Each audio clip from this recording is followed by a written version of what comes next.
마스크를 찢어발기고 싶은 여름의 코시국. 더위에 약한 저는 여름이라는 것 자체만으로 이미 재난입니다. 인류 역사상 최고의 위인이 에어컨을 만든 분이라고 생각하죠. 그런데 여름이면 매년 보게 되는 뉴스가 있습니다. 폭염으로 인해서 돌아가시는 분들의 소식이죠. 정말 안타까우면서도 왜 이런 재난에 가까운 날씨에 밖에 계실 수밖에 없었을까 이해가 잘 안 됐었습니다. 누군가는 한여름에도 실내 공간을 시베리아로 만드는데 누군가는 땡볕에서 생명을 위협받고 있는 현실. 여러분, 오늘의 교양만두는 목숨 그리고 계급에 대한 이야기입니다. 무더위로 인한 사망이라고 하면 막연하게 일사병이나 열사병만 생각하지만 폭염은 생각보다 훨씬 더 무서운 재난입니다. 서울의대 연구팀이 지난 12년간 전국의 14세 이상 사망자들과 기상 데이터를 분석했는데요. 12년간 우리나라의 공식적인 14세 이상 사망자 수는 313만 명. 그런데 이 중 1,440명이 폭염과 관련돼 사망한 것으로 나타났습니다.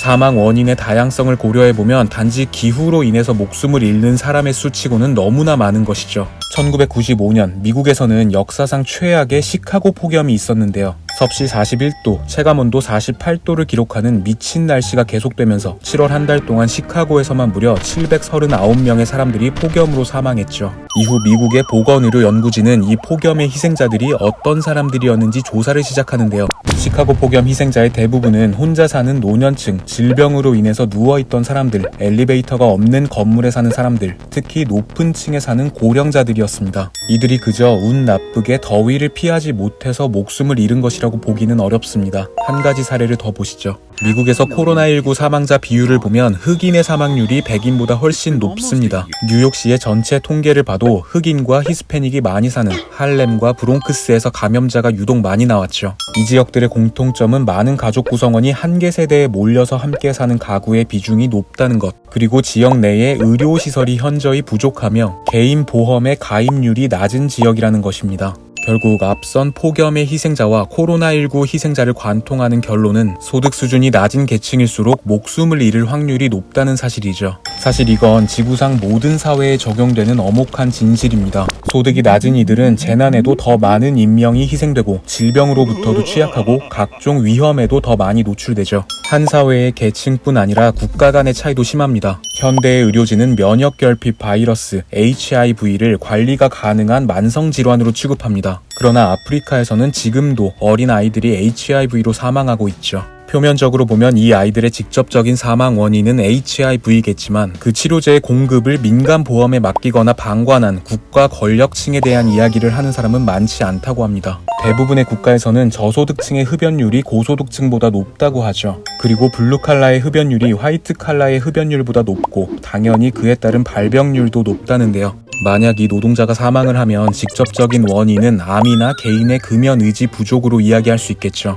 그러나 저소득층은 금연의 동기와 행동 유발 요소가 부족한 환경에 놓인다거나 위험한 노동을 하는 분들은 더 많은 유해 인자로 인해서 금연에 대한 자신감이 결여될 수밖에 없다는 사회 역학자들의 주장은 관심을 받지 못합니다. 90년대 초반 소비에트 연방이 붕괴된 후에 극심한 경제적 혼란을 겪던 동유럽 국가 국민들의 평균 수명은 급격히 감소했다고 합니다. 사람들은 그 이유에 대해서 체제 변화에 적응하지 못한 이들이 범죄를 저지르거나 아니면 과도한 음주를 했기 때문이라고 추측했죠.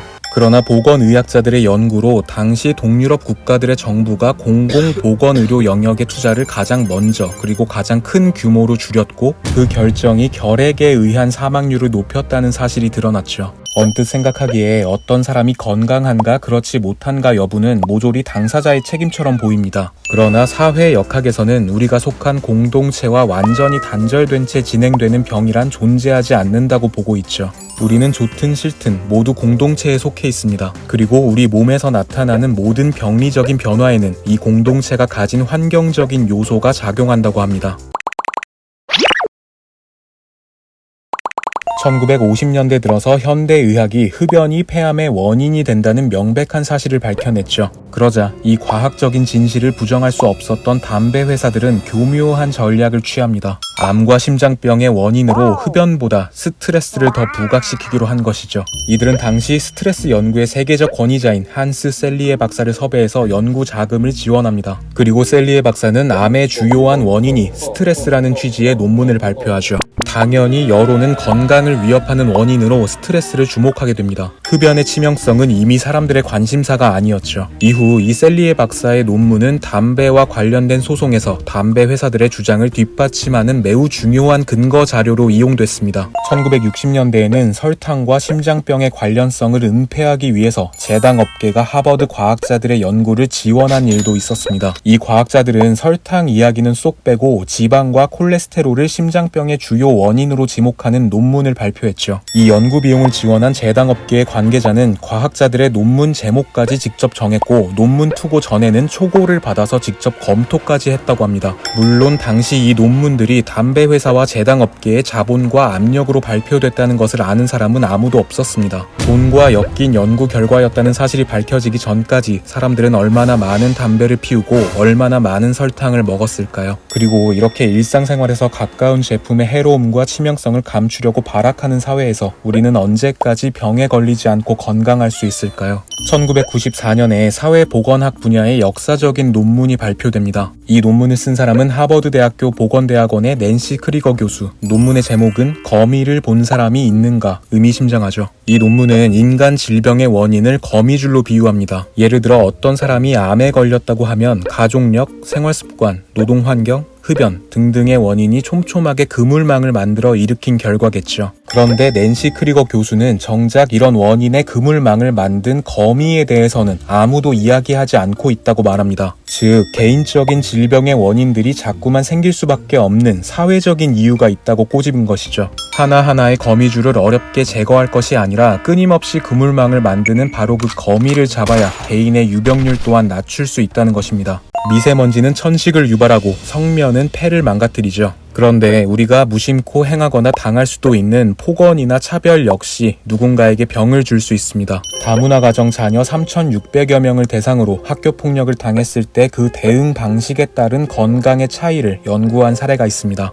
어떤 친구들은 부모님이나 선생님께 도움을 청했고 어떤 친구들은 상처를 아는 채 그냥 꾹 참았겠죠. 이렇게 분하지만 꾹 참은 친구들은 주변에 도움을 청했던 친구들에 비해서 우울증 유병률이 2배나 높았고 폭력을 당한 경험이 없는 친구들에 비해서는 7배나 높았다고 합니다. 도움을 주고받는 사회적 작용이 실제 건강의 차이를 만들어낸다는 뜻이죠.